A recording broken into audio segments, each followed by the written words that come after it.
First time in a long time, but back like I never left. Taking each day as it comes, you know me, I don't read ahead. Watch me burn down everything, BDE on the TV set. When I'm in control on the road, you could never really know what's up next.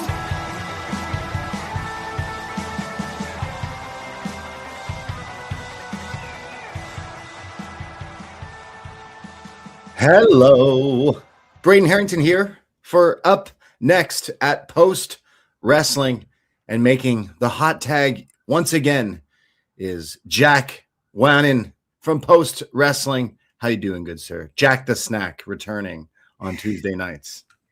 I love it. Yeah, thanks for having me once again. We got so much to get into, both NXT and non-NXT, so I'm looking forward to it. Thank you for giving me your Tuesday night. I know you write a lot of the reports on Tuesday nights for Post Wrestling, so I knew you were watching wrestling when we talked about you filling in for one Davie Portman. He will be back. Next week is announced NXT Revenge, but we'll be calling it upNXT Revenge with the return of Davie P from Vietnam. So yeah, lots to talk about with NXT, all the fallout from Stand and Deliver. If you haven't checked out our review here, I was joined by John Pollock, the head honcho, the good father of Post Wrestling. Me and John went live on Saturday. We talked all about Stand and Deliver here, all the thoughts on that, plus Pat McAfee on SmackDown and everything. But where were you with Stand and Deliver? Were you standing? Did it deliver? How did you feel about Saturday? Did you check it out? I was standing, and it did deliver. I mean, listen, going into it, I think we were both of the opinion that it didn't have the best build in the world, but all the matches were matches that could definitely, I guess, deliver to the name of the event. And that's exactly what happened. I mean, some stuff was great, and at the worst, it was good. And when you have a show where the worst stuff is still considered good, you put together a pretty great show. So I'm happy with how it played out. 2.5 hours kind of flew by, and as expected, that women's three-way match was the standout. But there was some really fun stuff top to bottom. Was that your match of the night? The three-way? Easily. Yeah. I mean, there was so much interesting things there. Kendall Gray really stuck out again as the performer that was the most interesting in the match. It's kind of disappointing that we didn't see even a mention of her really tonight, following up on that. But Lola Vice, JC Jane also put in a great shift in that match. And really, I mean, it set the tone being in the opening spot for the show, but nothing really followed it in terms of just match quality. Yeah, I felt like it was a shame with some of the blackouts. I mean, obviously with the technical difficulties, if you will, with JC Jane. But I don't like. Did you watch live or did you watch a replay? I wonder if they've gone in and edited it out. Like, I know it was on YouTube for most people, so I don't know if they can go in and edit videos like that. But Netflix, certainly they go in and edit the live events like Raw and SmackDown. Certain sounds are changed and stuff. Yeah, no, I watched it yesterday, and to be honest with you, okay. This is the first time hearing of these. Okay. So I guess that kind of maybe answers my question. If maybe they did a bit more of a slick edit for that match, but I think everything on as me and John were saying on Saturday, like it was a good show, but nothing necessarily like got to maybe sort of maybe the next level. And I think both John and I said that we liked the Lola Kendall Gray match from last week, maybe more so than the triple threat. But still, talking to some people were saying they thought I was crazy for not liking Tatum and Blake as much as maybe some other people did. So yeah, I saw some love for NXT, which is good in the right direction, but it wasn't necessarily a show that blew me away. But with the direction coming off that show, and then this show with direction is a word I like, because they're promoting like the next 2 weeks of big matches and stuff like that. So I like that in the right direction and making you feel good about like the next few weeks where they build up the Tuesday night. So I'm hoping we can keep the power strong. Post WrestleMania, we're gonna have some call ups, and we're gonna have to do this all over again with people going. So yeah. And you know what on Saturday, I accidentally in my notes skipped over while reviewing Stand and Deliver with John the segment where Lola and Sexy Red twerk. So that was unintentional, but I should have got John's thoughts on the twerking NXT heritage moment right there. But yeah. Yeah, no, I mean, in all seriousness, the one thing I was thinking about after Stand and Deliver finished was how at the start of the year, both titles really had no direction. There were no clear top stars. I mean, they had JC Jane in the women's side, but especially on the men's side, there were no clear names sticking out as like the guy, the challenger. And coming out of Stand and Deliver, we saw so many people elevated, both with the mid-card titles and the main titles. And to me, it just shows that after that real mass exodus we saw earlier this year of the top names getting called up and leaving so much room at the top of the NXT roster, within a pretty short amount of time, they've done a really good job at making a lot of people who weren't in those positions feel important. This felt like a very important show, despite the build being so-so, as we've admitted in recent weeks. And I think it really just showed that, you know, despite the writing being what it is on NXT sometimes, you know, pretty shaky, the in-ring ability of a lot of the top NXT talents is just stellar. Yeah, no, like especially the women, definitely still a big standout for NXT. Like, I like how we have at least structured the men's division in some way, shape, or form. We have a new champion, we got some contenders and some big matches. So, like, again, steps in the right direction, I think we're making with tonight's episode of NXT. There's a lot of stuff to cover. Any thoughts on what's been going on with Pat McAfee and ticket sales and whatnot? I'll ask you that first, because then maybe we can talk about CM Punk on Raw telling people that tickets are going to be cheaper. But where are you at with that? Yeah, I mean, the Pat McAfee segment was terrible. At least me and him feel some agreement about the product being really bad right now. I feel like that was the one part of his promo that resonated with me. Right. But yeah, I don't know whatever they were going for. I don't think was really what they achieved with the Pat McAfee segment on SmackDown. Everybody has sort of explained already on their podcast why that sucked. I don't want to circle the drain too much on that. I thought what they did with CM Punk and his promo last night was better. I mean, CM Punk on the mic, I've always said, it's hard for him to have a bad night on the mic. I didn't love his reference to the ticket prices, because it's just kind of like, what are we doing there? And like, I'm not someone who really gets convinced about these work shoot things, because I don't know. I feel like they have to say something very provocative for me to even think for a second, oh, maybe they are, you know, saying something they're not allowed to say right here. Everything's a work, man. Come on. But, you know, what he said about Roman, maybe sans the mention of Vince, which, you know, as John said on Monday, seems kind of tasteless right now, no matter really the context you're putting it in. I mean, he was shooting from the hip on Roman, and I thought he took the mic thing off. The mic flag is off, and you know it's a pipe bomb. Crazy Phil. Yeah. Exactly. No, well, the stuff about Roman was, I think, genuinely one of the stronger segments they've done in the build up to this match. Calling him store-made plastic, I guess referring to his teeth. I'm not sure. Yeah, no, he called him a lot of things, and I think I caught most of the references. Some of them I didn't catch, but yeah, I mean, when you just sort of get that pissed off CM Punk, it was good. And it's kind of weird how, like, one of the weeks where you don't have both of them is actually somehow probably one of the best weeks on the build to this match. There's something to be said about how almost stale the face-to-face in the same building episodes got between those two. I know what you mean. Yeah. Like, sometimes doing the promos right to each other's faces, you can't keep doing it. I still think of the first initial one after the Royal Rumble, where we knew we were going in this direction. But I've easily the best. I think this one was really good. Like, he attacked everyone. Like, he was going after Pat McAfee. He was going after the Rock, Roman Reigns. Like, he was going after a few people in one promo. So I got like the old school. Like, I know why people love this guy, and I think it's his mic work, like his storytelling here. Like I love some of these lines. These were some classic CM Punk lines. Being hated by losers is the price I pay for not being one of them.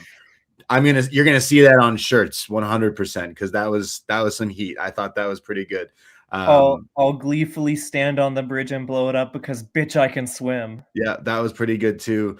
I know what you mean about the Nepo baby who ate dog food for the weird old man. That was kind of weird. Pat McAfee, all that stuff. Like he sounds like the voice of the voiceless, and then he tells us that the ticket prices need to be cheaper. And it totally just made me go, oh yeah, fuck. You're a shill. You're not the voice of the voiceless. You're a sham. So I felt two ways about it. In one way, it heated up this match that needed some gas poured on the main event of WrestleMania, and we needed Punk to shoot from the hip. And I thought he did what he does best, and that's ruffle some feathers and say some outlandish shit. I mean, I think the biggest pop was when he said The Rock was to go be a big movie star, or I guess was a big movie star. And the crowd seemed to really react to that one. But wait till that Moana live action comes out, though. Then we'll see if he's then he's back in the A-lister status. Exactly. Yeah. The Smashing Machine, it was a fine movie. It wasn't one of my favorites last year, but I still enjoyed it. But I think people maybe expected, that movie bombed, so The Rock is going to come back and wrestle. But it looks like the only thing he's going to be wrestling is that fucking wig that he's rocking in the Moana live action, because, oh my God, it looks ridiculous. But yeah, solid promo from Punk, but then really I think lost. I was talking to friends today when we were all talking about it. I'm like, oh, it sounds like the old CM Punk, but every single one of them was like, but then he had to do that ticket thing. And I was like, that's how I felt when I watched it. So to me, it felt like they were trying too hard with sort of breaking the fourth wall at the end there. Like there was a decent sort of wink, wink, nudge, nudge to real life stuff going on during the promo about Roman and about his family and things like that. And then you start doing this thing about sort of shitting on the company in a approved way. To me, just kind of it took me out of it a little, because it didn't make sense. It's sort of weird for WWE to acknowledge what is genuinely an issue with their product right now, but also kind of like do so in such a playful way that almost makes it seem like they're not even like taking it that seriously. I don't know, like if you're playing a little inside baseball with some of the, like Cody doing it on SmackDown in his promo, and then this weird acknowledgement that like, yeah, we are rinsing you guys. Yeah, that's what makes me not feel like WWE makes me kind of feel scummy sometimes anyways, right? And then that one thing he said just gave me, what do you say? What do you Gen Z? The ick. It gave me the ick, because I was like, imagine you were crazy enough to buy WrestleMania tickets when they first dropped, only for them to be doing, discounts or tax off or all this stuff. And all this like hoopla to make sure it's more sold or whatever, more tickets sold. And wouldn't you be pissed that you spent more money on these things? And some of these deals that I'm seeing people are posting, like they seem like, I don't know, I'd be pissed. I don't have FOMO for WrestleMania season this year, and all the power to people going. I'm sure on paper this WrestleMania is going to deliver.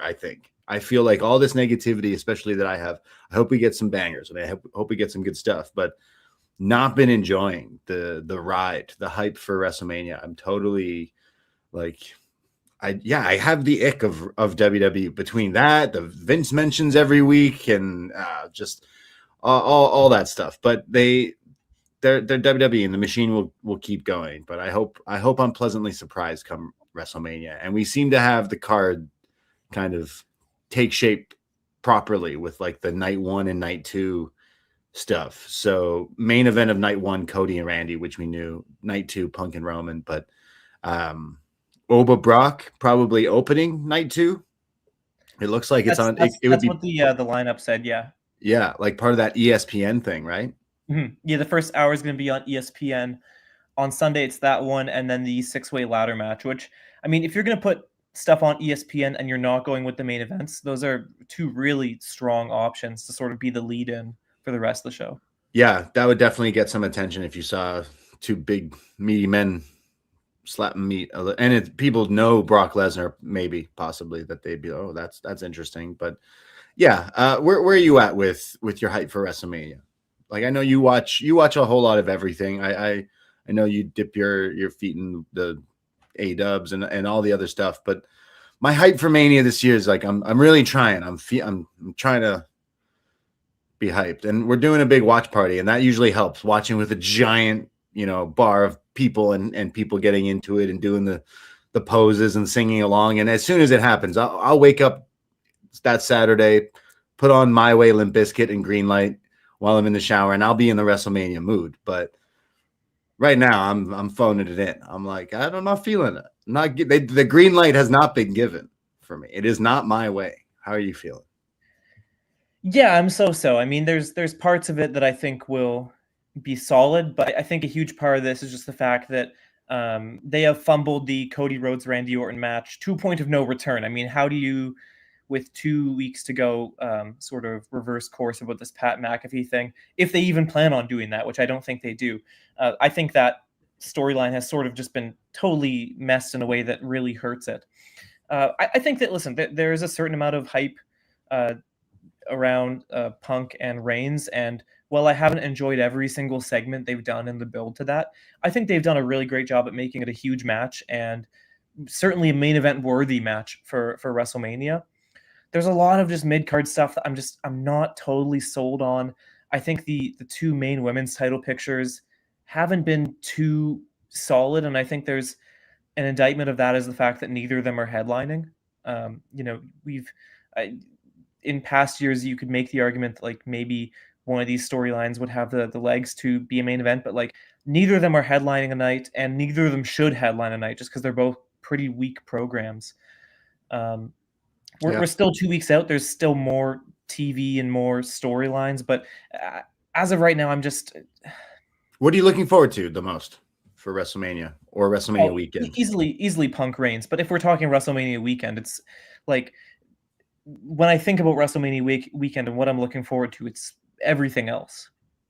Yeah. Okay. Yeah, definitely. Like I love all the stuff that comes with it, right? Like the indies and all the whole, spring break and all the stuff that comes with WrestleMania weekend. And it's not just, you can pick and choose what you like, but I feel like I don't know how we got here, and it's somehow going to end up with Gunther using Paul Heyman's favor to face or possibly retire Brock Lesnar or some way, shape, or form at SummerSlam in Minnesota. I think that's what the little reference was on Raw.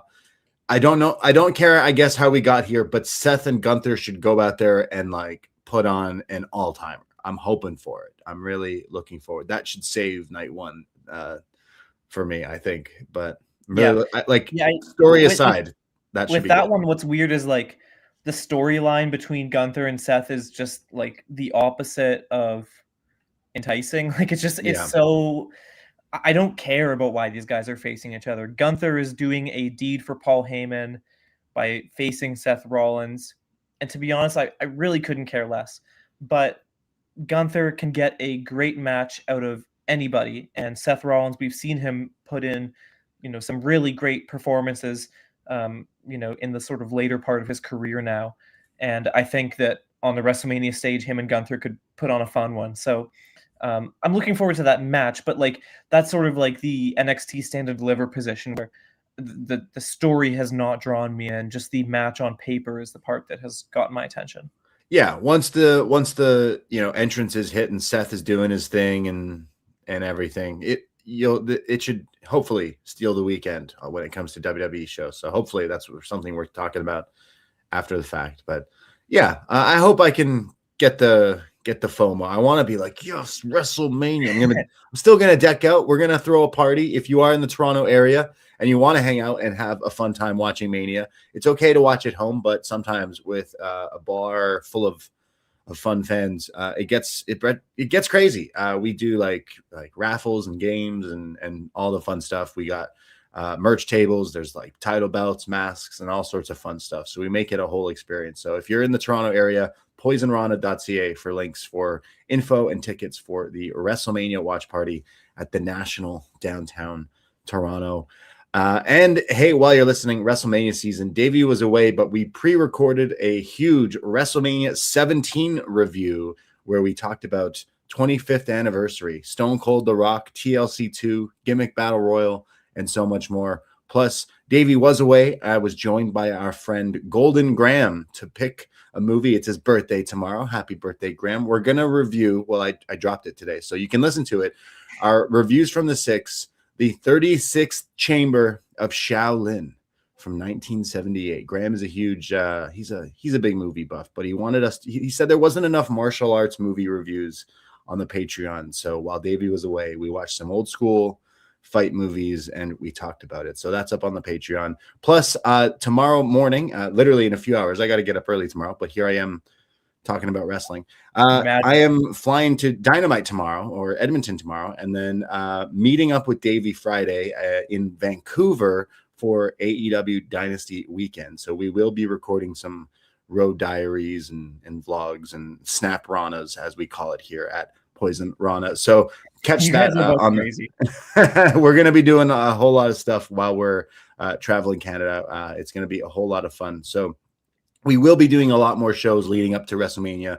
We'll have a lot more things sorted once we meet up in person and talk this Friday. But again, anyone in the Vancouver area, we will possibly meet up before at a bar nearby the venue on the Sunday. I'm still on the fence about Tokyo Joshi Pro, but we got tickets to Mystery Wrestling. So anyone going to that too, let us know. We will be there. Very hyped about a big weekend of wrestling. So follow all the socials at Poisonrana Pod, Insta, Twitter, whatever you use to follow along the journey. But yes, definitely excited to meet some West Coast fans. We have a lot of postmarks and NXT friends and whatnot. So yeah. Shout out to the West Coast postmarks. I mean, whether you go to Tokyo Joshi Pro or Mystery or just AEW, that I don't think there's really any like bad choice that weekend. They're all three. I mean, all three of those are really solid shows. Yeah. Any hype for Dynasty we'll be watching? Because Revolution. Quick before NXT. I know I always say that famous last words, but yeah, I am like Revolution. There was such a big gap in between the last AEW pay-per-view that it had so much build and some stories that made it when we finally got there. It was such an awesome pay-per-view. Whereas I feel like Dynasty is so quick after Revolution, and I feel like hasn't had the most build outside of what we know, because we're recording this right now, Tuesday, April 7th. I know there's Dynamite tomorrow, which I'm going to be at in Edmonton, but then the pay-per-view is this Sunday. And usually they got like 27 matches on these things. So right now there's only 6, which means we're going to have a whole lot of things announced tomorrow, I would imagine. So yeah, I'm always excited to see Kenny wrestle, and especially in Canada. So MJF and Kenny, really looking forward to. I think those two can deliver on a whole other level. And my heart says Kenny, but my head is telling me MJF. Where are you with that? Yeah, I don't know. I mean, just talking about the hype levels, like you mentioned, I would be lying if I said this event had the same levels of hype as Revolution, but it's just so hard to match that slow burn that they give the first card of the year, really using 3 months of TV to put together one of their better shows of the year.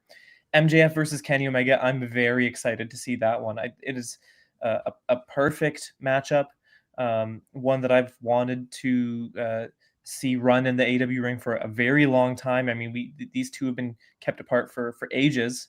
They did the one collision match, right? Where he beat it, but that's the one where Kenny's like, "Yo, I wasn't 100%," and it's like, "Oh, okay, yeah." And that was, I mean, 3 years ago now. Yeah. Oh, yeah. Wow. Which is True. Kind of scary to think about, but I almost kind of like, because I'm not the biggest fan of Kenny's promo work, to be honest with you, and I know it's divisive. Some people like it, some people hate it.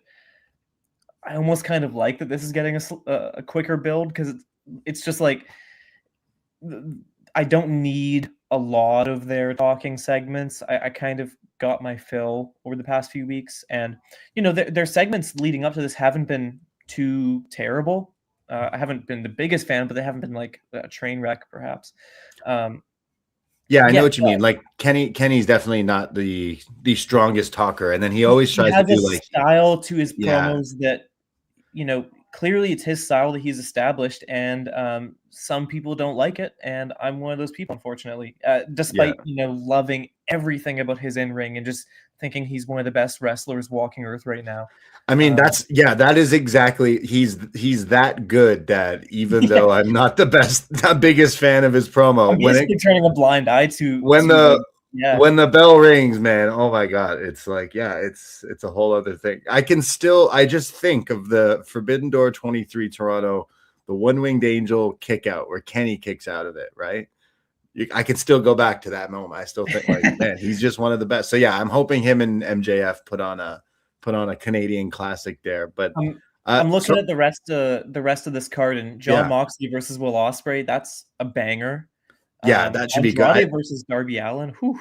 That's a weird one, right? Like Darby versus anyone is always like, oh, that's interesting. And Andrade has been on a bit of a rip lately. So imagine Darby selling that back elbow.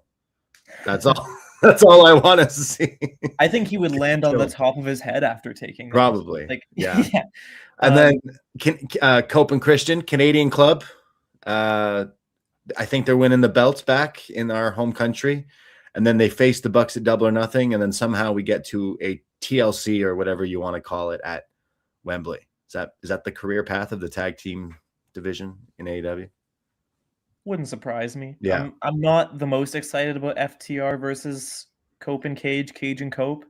But the last one was fine. Like, it was good, but it wasn't on it wasn't on like a crazy level, but it was fine. So maybe they up the ante in this one, hopefully. But there's not a whole lot. Tekla and Jamie Hayter, which I'm big fans of both of them, and I love Tekla right now. So she's such an interesting character. But when it comes to wrestling, she's really good too. I think the women's division has been treated so terribly recently with just how small fry they've been booked. This feud feels like nothing. Tekla's entire reign has felt like nothing, and she is an incredible worker, and she is facing incredible workers. But it unfortunately just kind of feels like the women's division doesn't exist right now, which is just so, in my opinion, so unfortunate, because the women's division in AEW is probably just talent-wise better than it's ever been before, yet feels like such a footnote, especially on this card when we're talking about all these things, that it's like, and then there's also this other match. I feel like the problem when someone wins the title, there's the stories, I don't know, they don't necessarily bounce back with the most interesting thing. And I know we had the stuff with Statlander, and I really liked it, but then we got to just insert challenger mode, which is a copy paste of AEW, which again, I think Jamie and Tekla will have a good match, but I'm kind of looking forward to getting into like a juicy storyline where with someone that we can have, something a bit more. I'll cut them some slack, because I would assume Tony Storm being sidelined, it just kind of seemed like that made them change a lot of their plans. I don't really know. It's hard to tell how much that changed their plans long term, but it kind of seemed like that made them do some weird writing for a few weeks. But I mean, this goes way beyond when she was taken out of the roster recently. I feel like Tekla's awesome, and she's been awesome, way before she was even in AEW, and it just doesn't feel like fans have gotten that proper spotlight to see her skills yet. Maybe she doesn't need the two with her, but she's a heel, so like maybe when the babyface run, because she's like she comes across pretty badass. I wonder if like the anti-hero kind of babyface thing. I like her right now, but like the story I can understand. There's not too much going on, but when it comes to the wrestling, she's like definitely on fire. And then I know by tomorrow we might know more, but it looks like Kyle Fletcher is injured, and it looks like he might have to give up that TNT title. So if that's the case, I'm sure we're going to have some sort of, whether it's a battle royal thing that they do or a ladder match or something at the pay-per-view to crown a new champion. Yeah, that'd be cool. Which sucks for Kyle. He's been on a tear.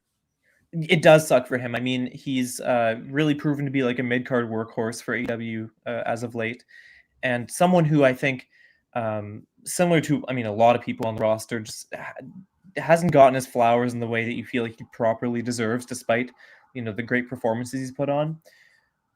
I think that as much as it sucks that he's injured and probably out of relinquishing the title, there's so many names on the mid card that just can totally run with a title campaign right now. So I'm interested to see what they do with the title next. I mean, there's just so many people where you see them and they're kind of floating around and not doing much, and you just want to, get someone else hot-shotted into a title run.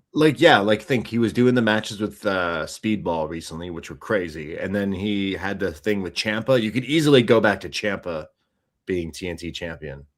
Probably maybe a direction they'd go, just because Speedball will be the next best choice. It's just he's already trios, but I know they were teasing. And Kevin Knight, I mean, those are two people where I'm just, I mean, if they decide to split that tag team tomorrow, I wouldn't be too upset, because they are both just so stellar as singles performers. And apart from Kevin Knight facing Will Ospreay last year, we haven't seen a whole lot of him as a singles performer. They were teasing stuff with him and Okada, right? So I wonder if we're getting singles matches of the trios champions.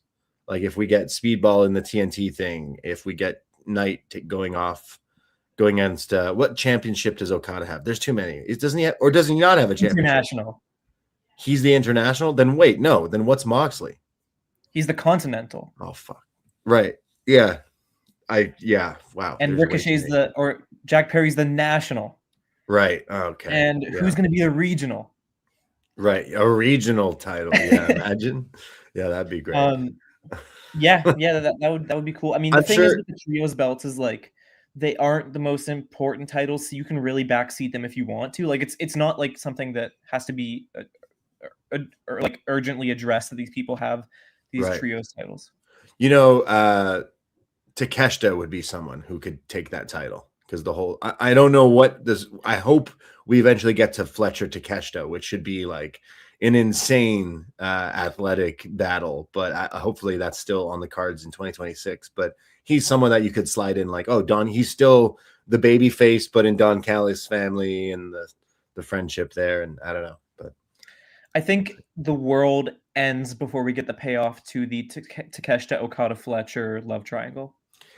Yeah, like triple threat, I guess, at that point. Winner gets Don and the belts or whatever that they have. So Davey says he wants that for All In, where it's the three-way between those three. And I would not be opposed to it. I just would also the singles iterations of those three. I would be interested to see how they pay that off, and the match would be incredible. But I'm just so tired of this storyline. It feels like it's been running for ages now. Yeah. Well, it's cooled off. It's just more so like little backstage thing. I want Takeshita to do a whole lot more. I just want to see him wrestle, because when they do little nods to it, it's just very like eye rolling at this point. Like, oh right, this is still going on. It's all about the screwdriver. That's what's still ongoing. But I'm pumped for Dynasty, but I definitely think this pay-per-view like rotation, it doesn't have the steam and the story as much as Revolution had. But again, they're really going off of Kenny in the main event with MJF, which is a big deal. And I know tickets have looked like they moved pretty well for Vancouver, and they opened up a new section just today. And it's only this weekend. So Kenny definitely a draw in Canada. And Jericho, who is, you're from Winnipeg, right? He's like the Winnipeg Jesus, right? I am from Winnipeg, you idiot. And it's I don't know. I don't think he's going to be on this card. I mean, like, true. I didn't even think of that. Is he wrestling? I don't know if. No, there's no way. I mean, because I have no clue what they're doing with him. And to be honest, he wins the TNT title. Maybe, I don't know. Put him in the ladder match with all these people, and he wins this title. We'll see. We'll know more of what this iteration is. So far, he's wearing purple, and he's shortened his name to just Jericho, so it's the Prince route. We'll see if he is purple. That's his new character.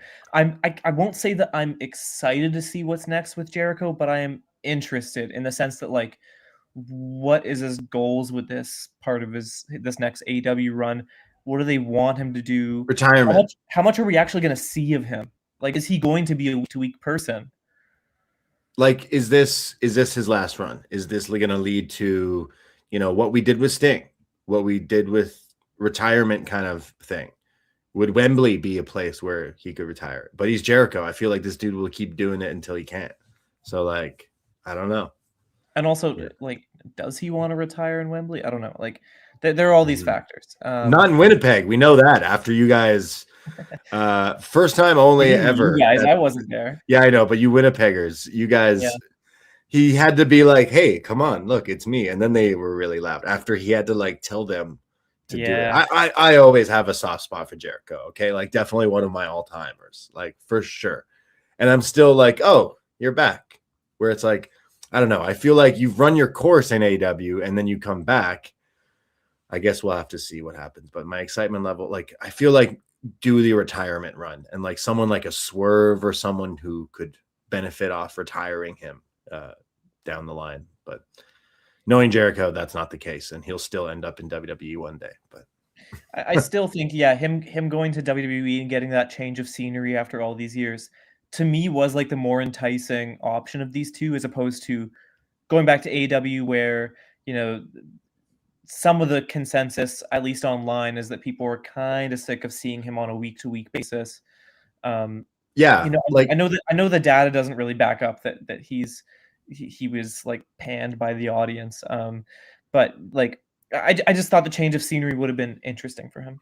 Like, okay, you're in AEW, which I think is more prioritizes the in-ring kind of stuff of wrestling, which he is a lot older now and maybe can't hang. Like, okay, the last time he had a pretty decent match that comes to mind. Okay, I'm sure he's had some fun stuff in AEW since then, whether it's multi-man or anarchy matches or whatever. But I think of Ospreay at All In, the first one, like fine match. It wasn't like, oh my God, this is the best ever, but it was absolutely fine. You could have totally went on your sword with that. And a few years later, he's now just returning. And it's like, I wonder if we do one big match where it's someone to like retire you. But I just think AEW is like all these guys, like I can't imagine him wrestling Will Ospreay now. He'll kill him.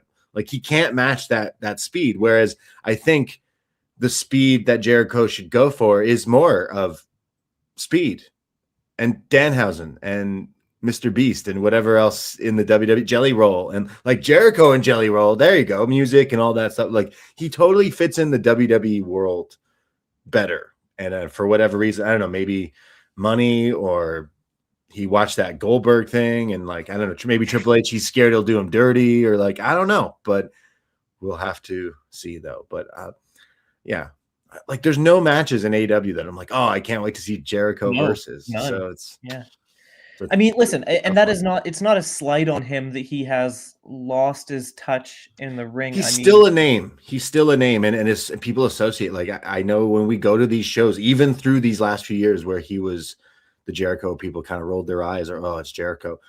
We go to these events. I go to lots of shows. People show up. They cheer for him. They have signs for it. They like wear his stuff. Like he's still, and I'm Canadian. So trust, I still love him here. But like, yeah.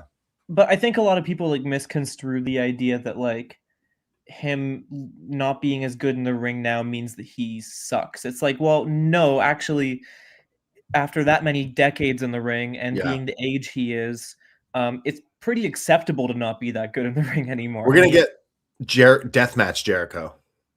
We're going to full on deathmatch. Like, okay, well, I can't do some of the, like what Sting was doing, like some crazy shit in his last run, but we're getting purple.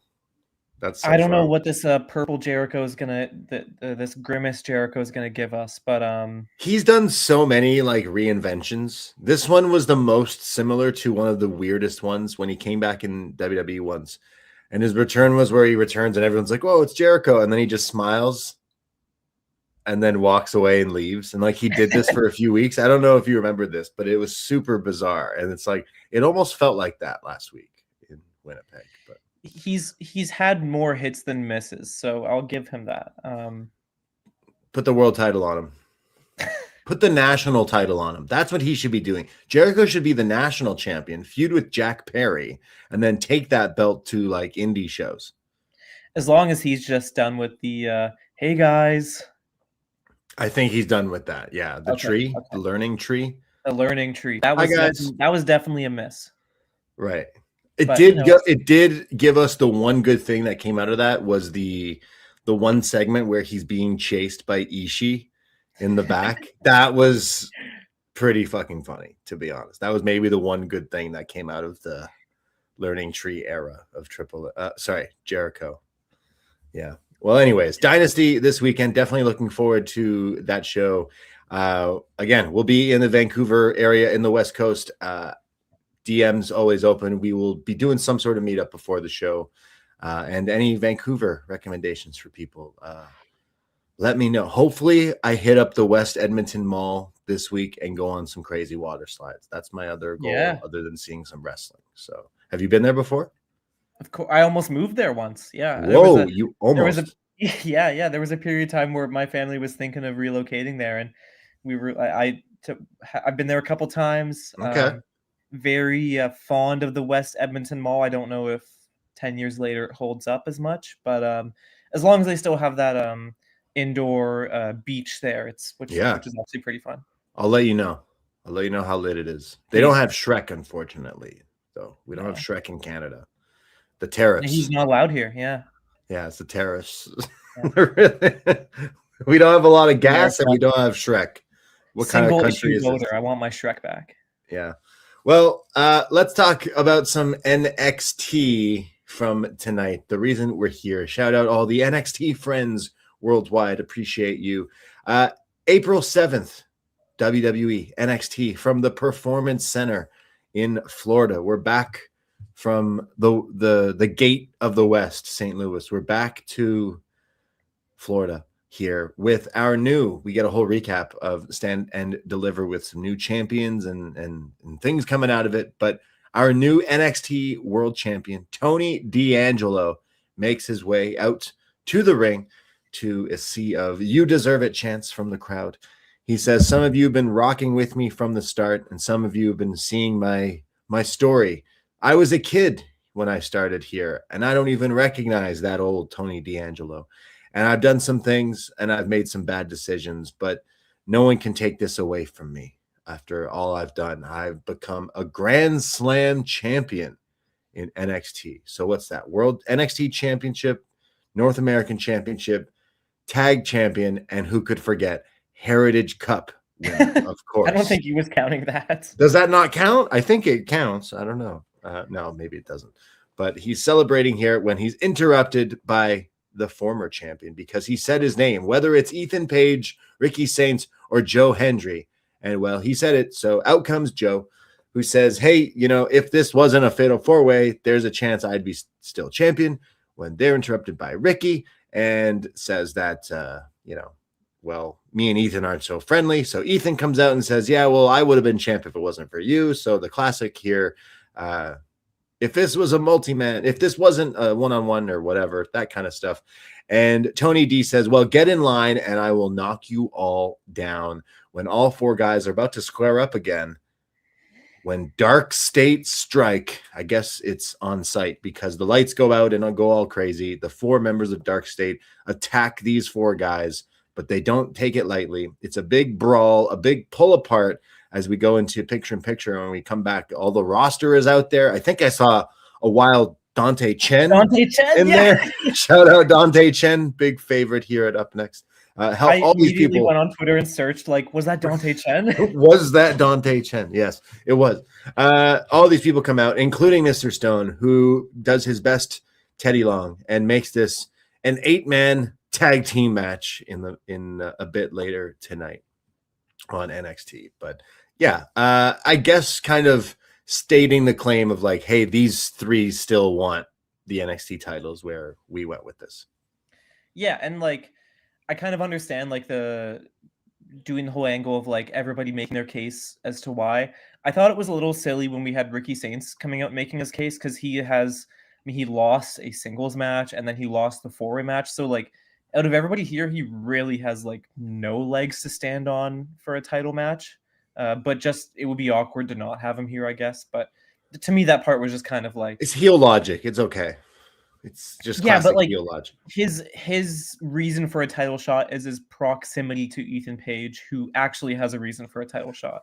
Okay, if I'm mistaken, did Tony pin Joe, right? I think at Stand and Deliver, and I think that as soon as you're the guy who's pinned, you really don't have it'd be the other two who'd be hey, But then Joe is like, yeah, you pinned me, but most of the match we were fighting these two guys. So if you fought me in a one-on-one, you know, I'd have your number. So I guess Ricky still is like, hey, I didn't get pinned in this match. Watch me be wrong, and it was not. But I think it was Joe that he pinned. Yeah, I mean, but either way, like if he's champ, he has like a rematch clause of some sort, right? Like just run it back 4-way one more time. No, I'm okay.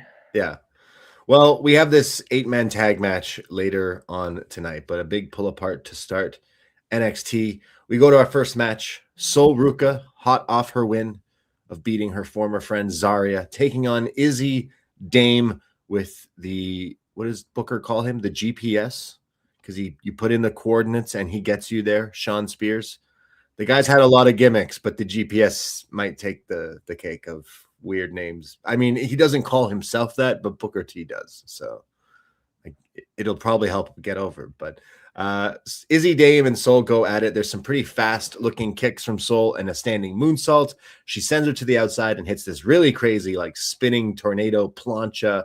As they go into picture in picture. Izzi is on the offense now, and Vic and Booker start talking about football and then start talking about the CFL. And Vic says, yeah, well, the CFL and the NFL are not the same. He kind of said it in slight.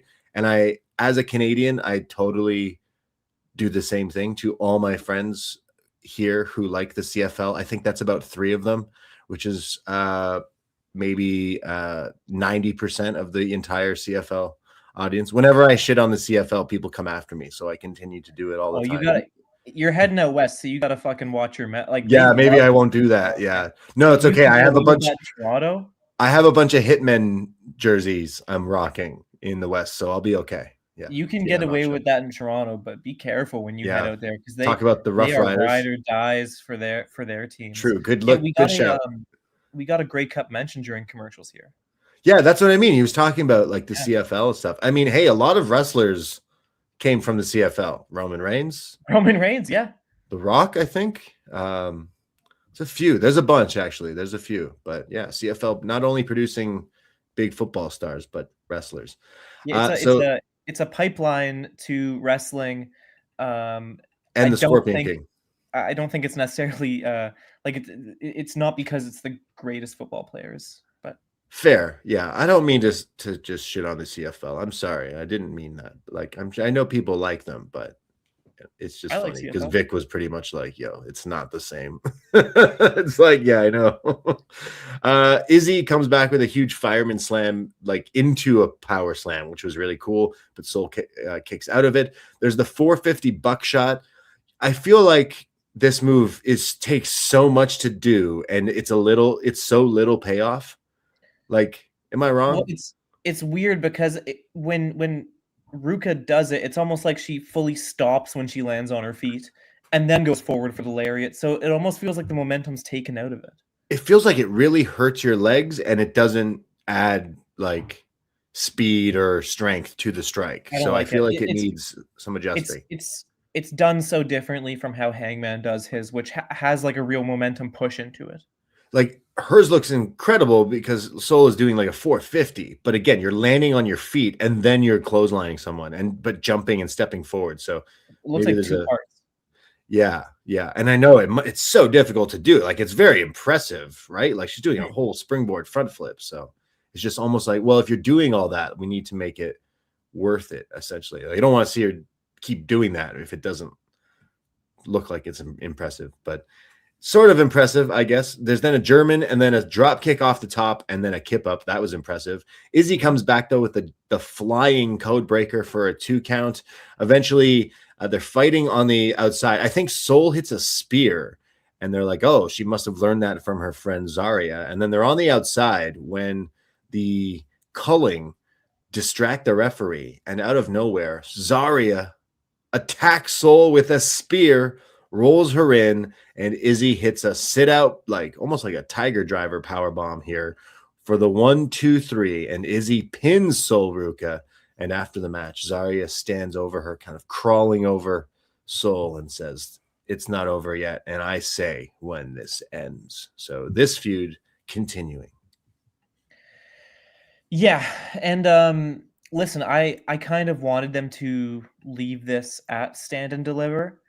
we get a little more clarity as to why this was rehashed later in the show and why a lot of stuff we're going to get into later is also being rehashed.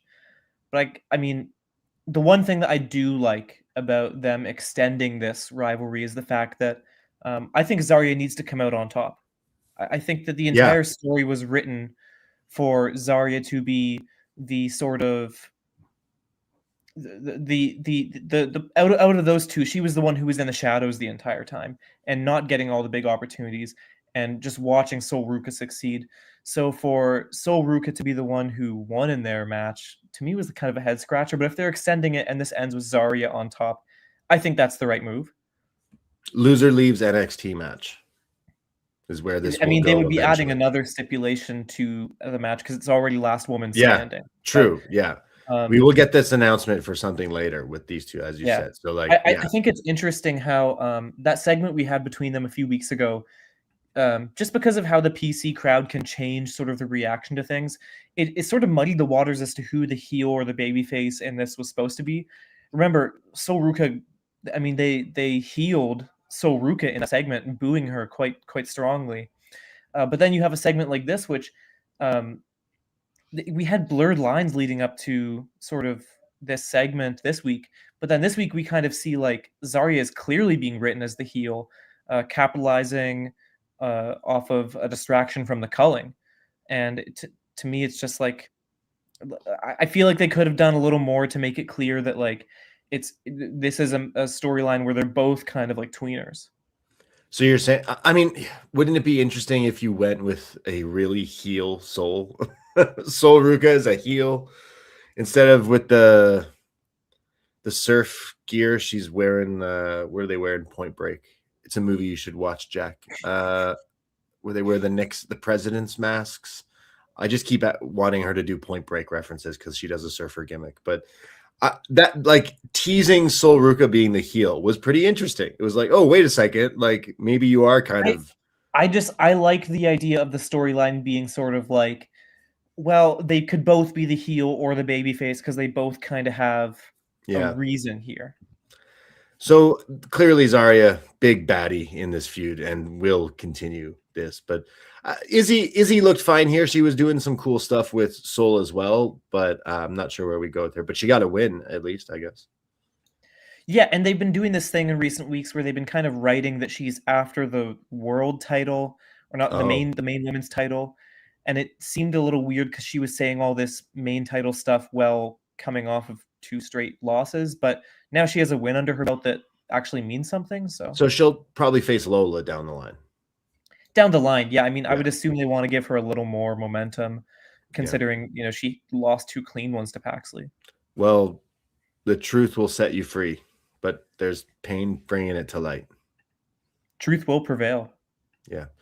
We see the Vanity Project. They walk into Stone's office as they're on Twitter, and they're like, swipe left, swipe left. Ooh, swipe right, swipe right. Oh, and Stone is like, you can't just walk in here into my office. And they're like, sure we can. And in comes Blake Monroe with them. And they say, Blake, I know, or they say, we know, because it's all of Vanity Project. They say, we know you're upset, but in our eyes, you're still the champ forever. So we got you a new championship. And they unveil the Glamour North American Championship. And it's half pink and half woman from hell. So it's basically half Barbie, half woman from hell here. And they say that you're still the champion no matter what. And Stone is like, actually, this does not count as a champ. You're not the women's North American champion. Tatum still is. And this is, you're delusional, essentially. And they're like, Tatum's crazy. She went to your hotel and attacked you, but from now on, we'll be your friends. And here's your title. So she's very excited about this. I love the pink strap.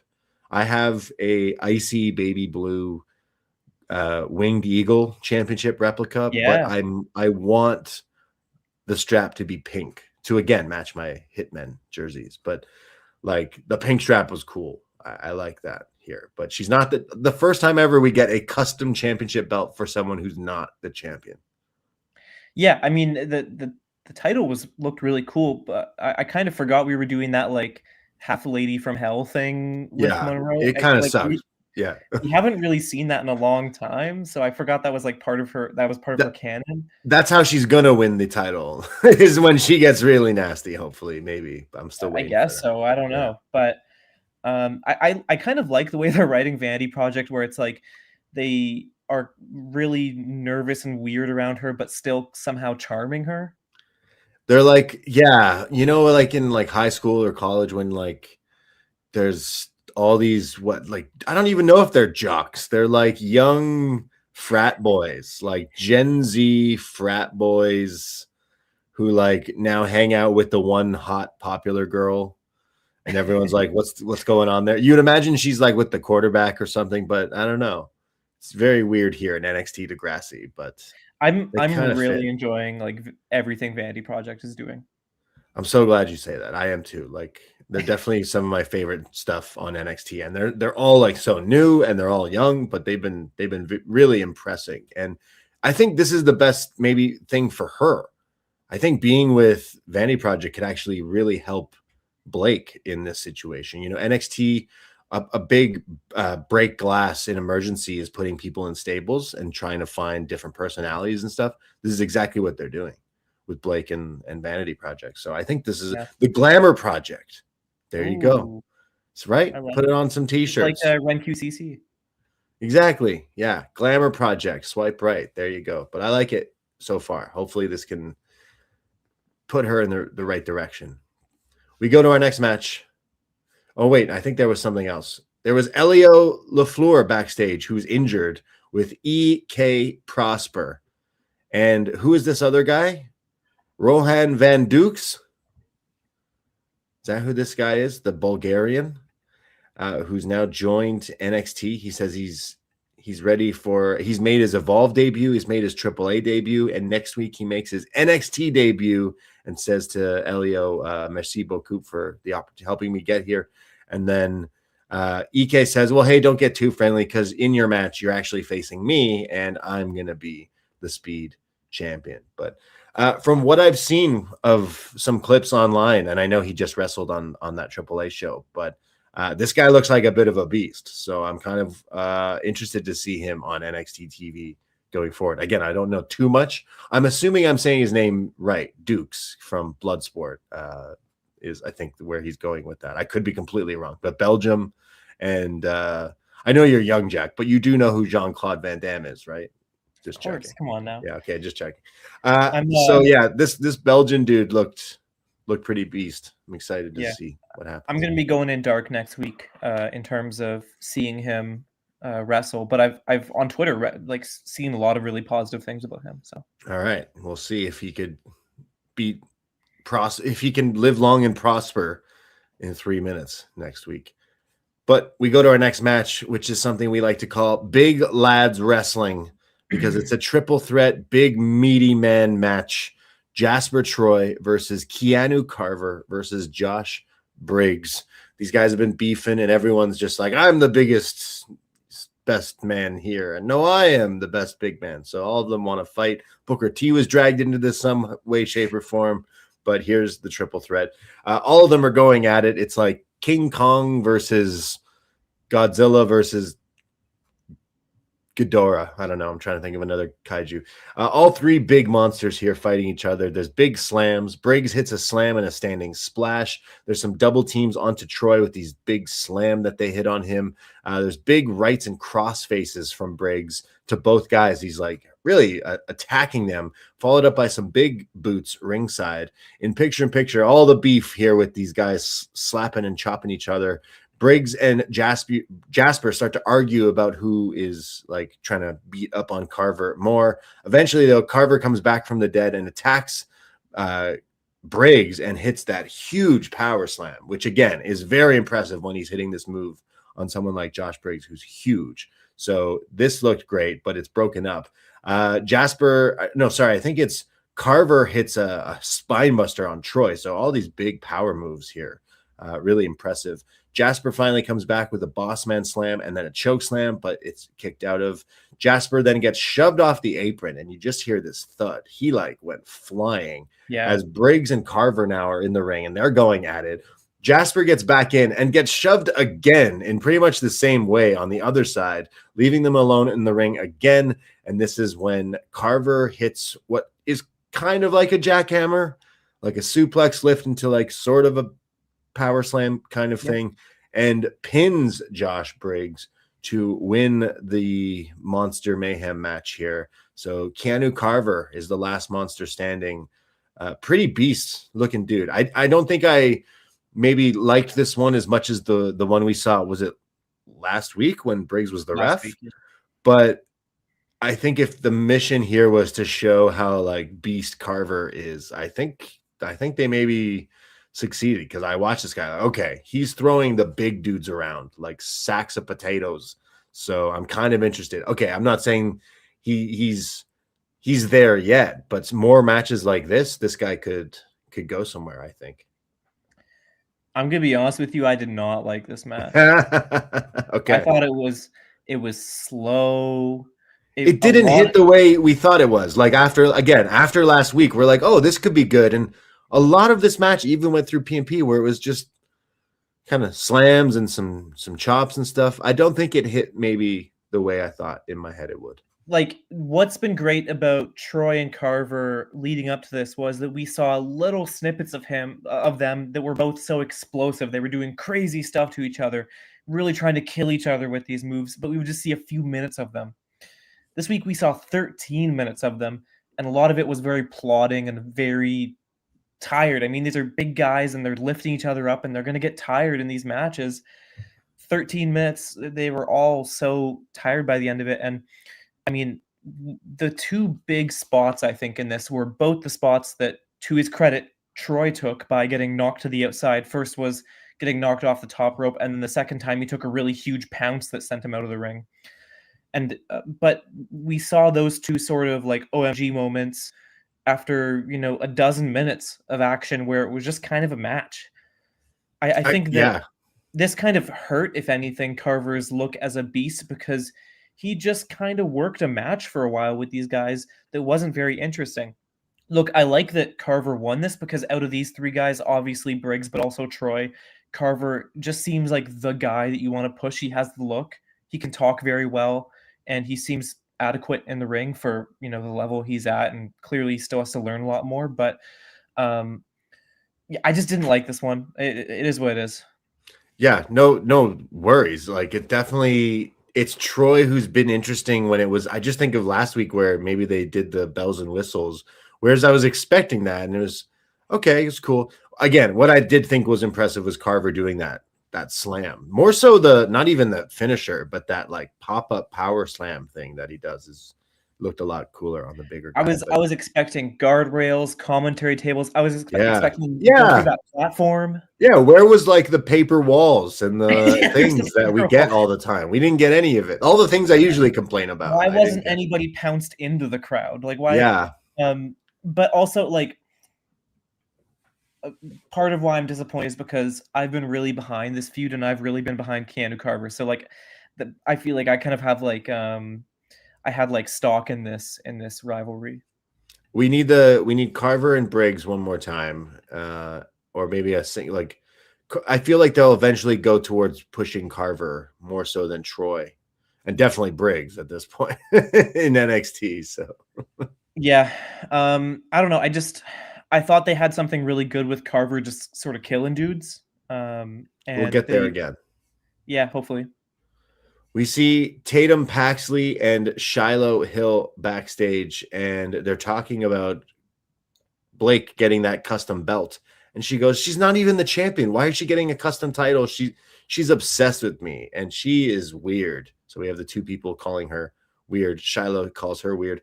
He mentions maybe it's because it's something like the animal kingdom and there's shiny octopus. Have you tried instead giving her tinfoil? And she's like, no, I haven't tried that. They start to laugh about how tonight in the mixed tag match, they can't wait to beat up Jackson Drake's face. And they're laughing when Ricky Saints walks by, mocking them, laughing, and says, you guys are so weird. And Shiloh says, yeah, well, you were getting your ass beat by Dark State earlier. And they start to laugh, and he calls them freaks. So I'm assuming that's their new team name here, Freaks. It's basically what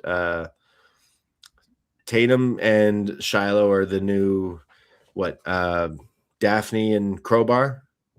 Yeah, no, I've seen people making those comparisons. I really like both their characters, so I enjoy these sort of segments with them together.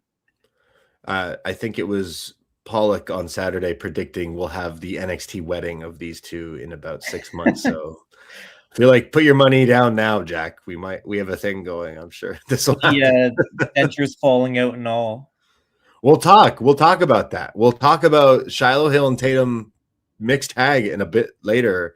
Mm-hmm. And maybe, just maybe, Shiloh wins me over. We'll see.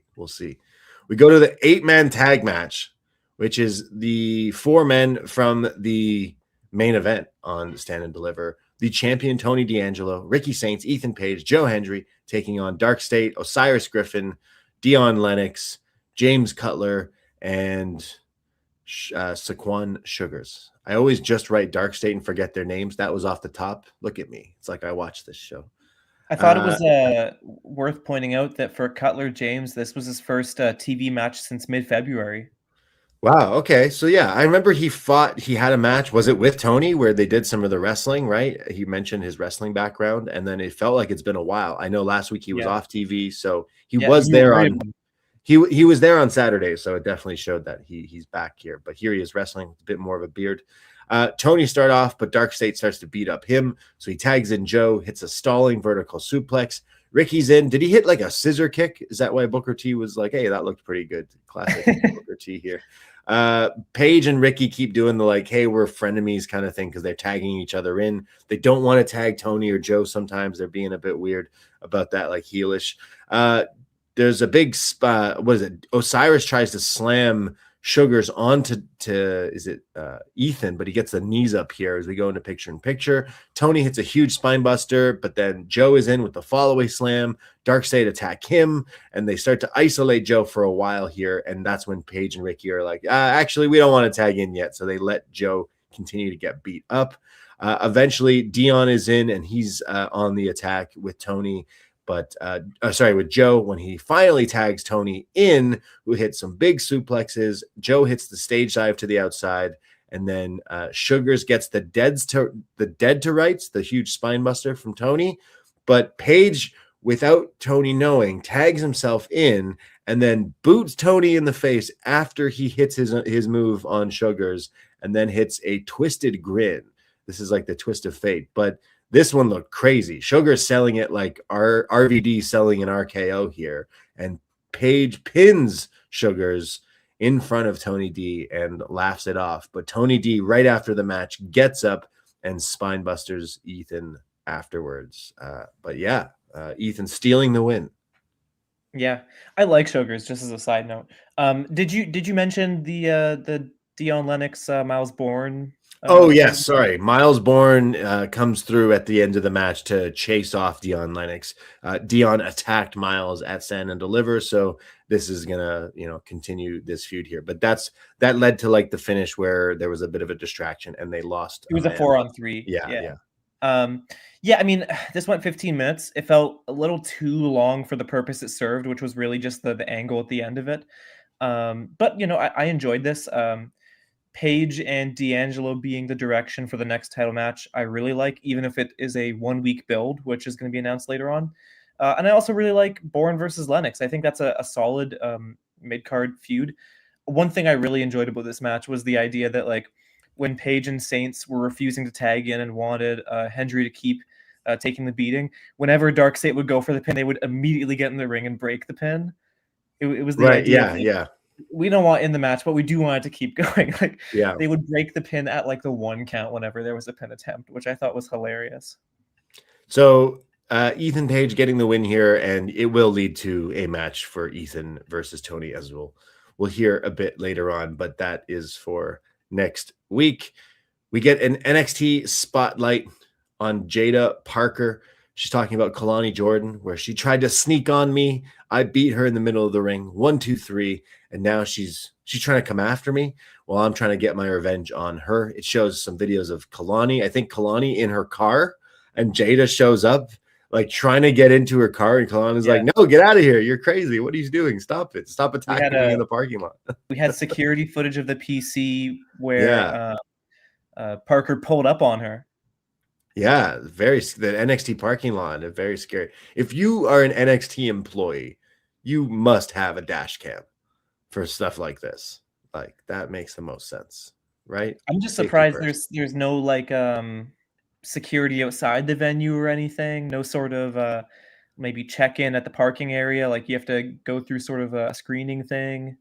Like I don't know. It's just a little warehouse. Do they have security and parking and stuff like that? I've never been to the PC, but I've been to Full Sail, so I don't know since they've moved.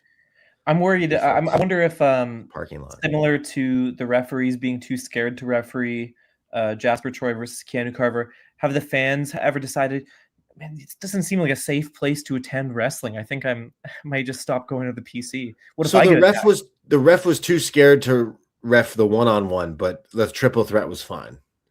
Yes, yeah. We didn't talk about that, but they did mention during the match though that the ref was keeping his distance from all three of them. He's like, whoa, these guys are fucking scary. It also this video showed when Kalani attacked Jada after that match. So this feud continuing, and I think it's either next week or the week after. But these two, the rematch will happen. But Jada says, Jada Parker don't play, and clock that. So rematch coming up.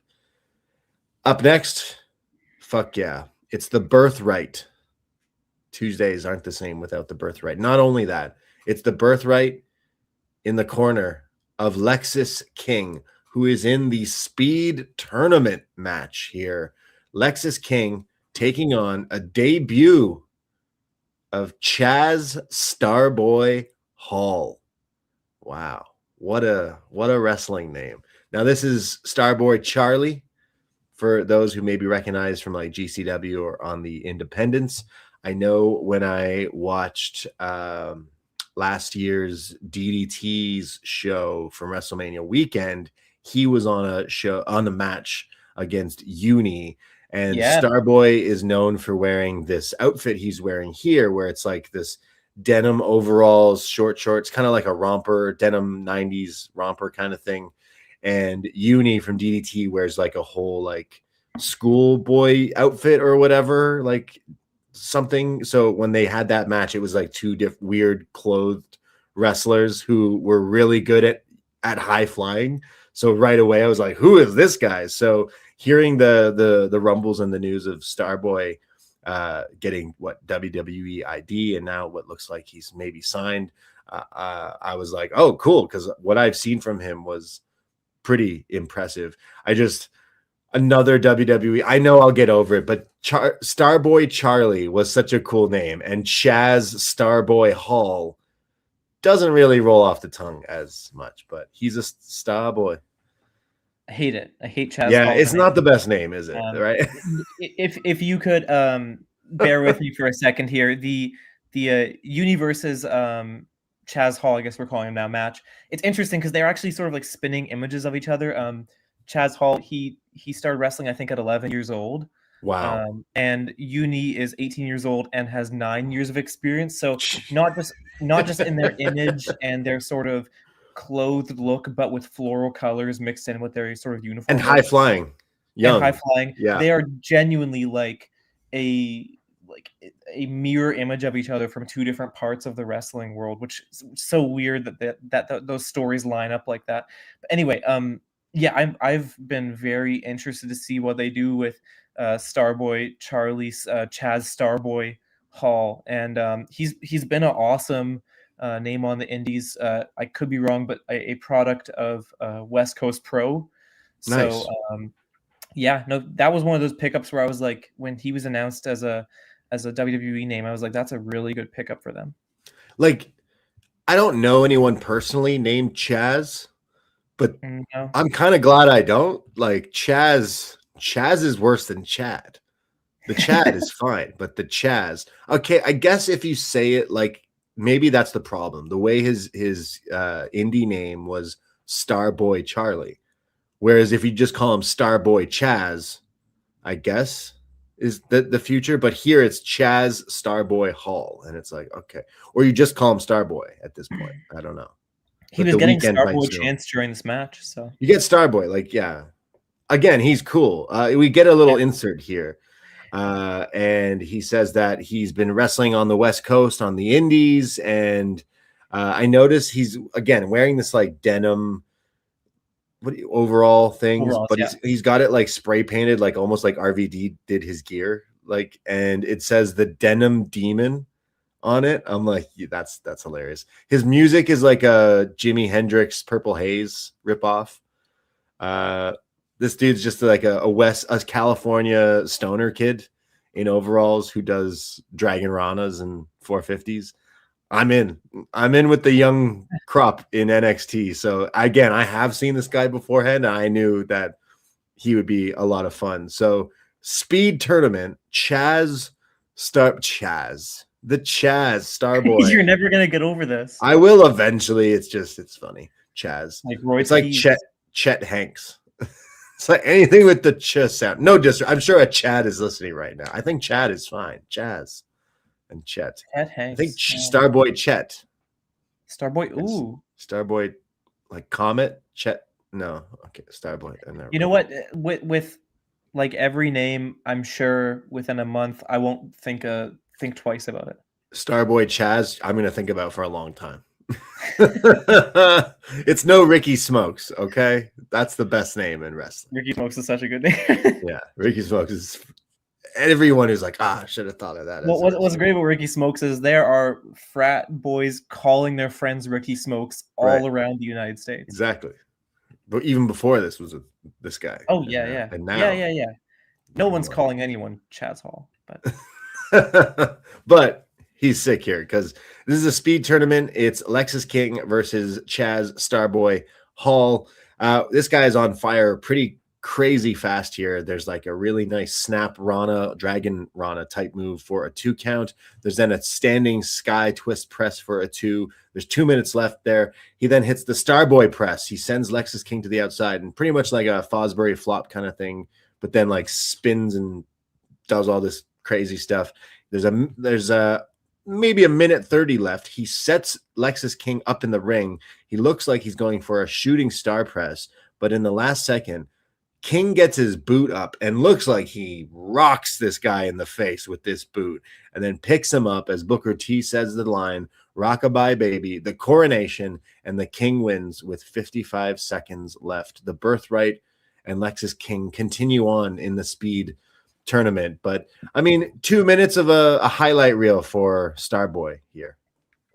Yeah, what's interesting is like my takeaway from most speed matches is I don't have a takeaway because it's like 90 seconds of wrestling, but we actually got a pretty decent showcase of him here. He was able to do a lot, and it lined up with the way you want to write Lexus King as sort of a work smarter, not harder wrestler who takes all this damage, but then just capitalizes and gets the win in sort of a heelish way. So I thought this worked, for everyone involved. I'm, interested to see what they do with Chaz Hall, much further down the line, because I assume they want to let him, develop a little involved for a few months before they bring him back to NXT as like a recurring character. But I thought the whole rollout of him here was really good. Like, I wonder with the move of how some of the Evolve people work really well on NXT TV and then they pivot and move them up, like Vanity Project, like Kendall Gray. I wonder if that's kind of the thing. Like, oh, wait, let's put you on NXT and see how you do. And it's like, oh, actually, you're going to be on this show. So I can imagine this guy's on this show. Yeah. In the near future, right? I wouldn't be against it, but we'll wait and see, I guess. Chaz. I need to get some overalls like that for the summer, huh? Bellwoods Park, rocking. You see a lot of those denim. He might not have the name, but he has the look. He still has the look. Yeah, you can never get over the denim. I like it. It stands out, right? Like, again, he's a pretty impressive young guy doing those crazy stuff. Even though he lost, I thought he was impressive with the 2 minutes of wrestling. Next week, it is the Prosper versus Dukes in the speed tournament, and then the winner of that faces Lexus King the week after that to find out who the new speed champion is. Can't wait. I think it's gonna be King, right? Like, the Birthright needs something. Yeah, I mean, I don't know if I would call the speed title something, but It's something, but it's not a whole lot. I would put it on the same level as the Heritage Cup, which we don't acknowledge anymore and is in Birthright technically. So I don't know if I would. It still is in Birthright. It is. Yeah, it never left. Never left. So yeah, they could unify it if they wanted to. And then we get speed matches that are 1 minute rounds. Freebird rule with the Heritage Cup and the speed title. Yeah, sorry, 3-minute rounds. Isn't that what they already are? No, what were they before? Rounds. They were 1 minute rounds, right? No, I don't know. I can't remember. That's how much I hated that. I'm always joking whenever I say bring back the Heritage Cup. But anyways, they have replica. You always see fans with replica belts and stuff. You don't see a whole lot of speed replicas out in the wild, and you definitely don't see people walking around with replica Heritage Cups. I think if you contacted them to ask for a replica speed title, they would go, "Are you sure?" You sure I think they sell it. They must. Really? I remember we went to a show, maybe a house show a few years ago, and we walked into the venue. All these people were wearing 24. Remember the 24/7 title? Doesn't exist anymore. Yeah. All these people were wearing the 24/7 belt, and me and my buddies were like, "What is going on?" We realized they were selling replica 24/7 titles for $100, so everyone was buying them. That's a good deal. No, it's the worst. It's got to be the worst. Like maybe the speed title is maybe worse than that. The 24/7 title. Did that shows the hardcore title. Sorry?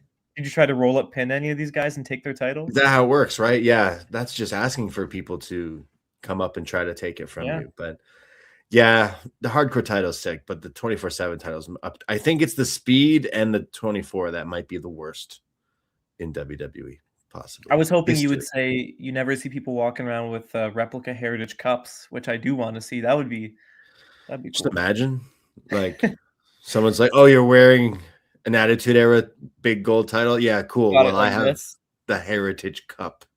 And it's got you're obstructing someone's view the entire show because it's on your shoulder. The name plates engraved and everything. That's what I want. All the wins in it. That's what I want. We see Miles Bourne with Mr. Stone, and he seems pissed because Dion attacked him and everything. But I'm imagining we're getting a Miles Dion match in the next 2 weeks. But that's when Tony walks in. Miles and Tony have a bit of a moment. Miles kind of stares at him a little bit. I think there's history with Tony D and stuff in the past. And he walks off, and Tony says, Stone says, "I got to talk to you. I have an announcement later tonight, which will be about NXT Revenge later on." This is where we get the commercial for Shawn Michaels, the documentary, with some clips of Shawn Michaels in NXT with Triple H asking, I wasn't sure if Shawn, was going to take to this, but as soon as he got in there, I knew he was going to be a good trainer. And we see him teaching young wrestlers like Johnny Gargano and Drew. We see Drew saying, "As soon as I heard you were teaching at the PC, I had to do whatever it took to get here for these classes because I needed to learn from the best." And it says the Heartbreak Kid documentary is out April 13th. So it's next week. We gonna watch it? I don't know if we can. It's on Peacock, and we don't get Peacock. So well, I mean, maybe it'll get thrown on YouTube, but I'm not gonna jump through hoops to watch the Shawn Michaels documentary. Are you more excited about this one or the Netflix Hulk Hogan documentary? I mean, the Hogan one, what makes it interesting is how fair are they going to cover the touchy subjects, where it's like the Shawn Michaels one, it's just going to be like the HR friendly version of the Shawn Michaels story, which I don't care. Yeah, when's the dark side of Shawn Michaels? I don't care to hear about how great he is behind the scenes in NXT. That does nothing for me, but whatever. I always like watching the wrestling documentaries. And again, I think Dark Side opened up this whole thing of WWE. The A&E ones I've watched, they've been good. But when it's the same stuff that maybe we know and everything and no new real substance, then that's when it's all right. That's a kinder way of putting it, is that it's just kind of like preaching to the choir, that you're telling me a lot of stuff that I kind of already knew. And the only details that I didn't know are the small ones that I could kind of live without. As long as there's more Marty Jannetty, I'm in. I want to hear Marty Jannetty shooting off the cuff about whatever he had a dark side, right? Or maybe he didn't. Yes. Or did he? I forget. But long live the Yes. Rockers. I'll probably watch it eventually, and I'll probably watch the Hogan one, but I'll definitely be like, there's a lot of fluff here. But it's always cool seeing behind the scenes of NXT. And here at NXT, we love and appreciate Prince Albert, who always gets an appearance here. Do you know who A-Train is? Prince Albert? You don't know Albert? A-Train? What's Matt going on? Bloom? The big bald. Oh, yeah, hairy yeah, dude? of course. Yeah. He's got like 12 different. Oh, yeah. Sorry. I forgot how young you are. Sorry. The hip hop. No. That you were too young. I saw his very Tensai? last. Yeah. Lord Tensai. Lord Tensai, yeah. And then Sweet Tea.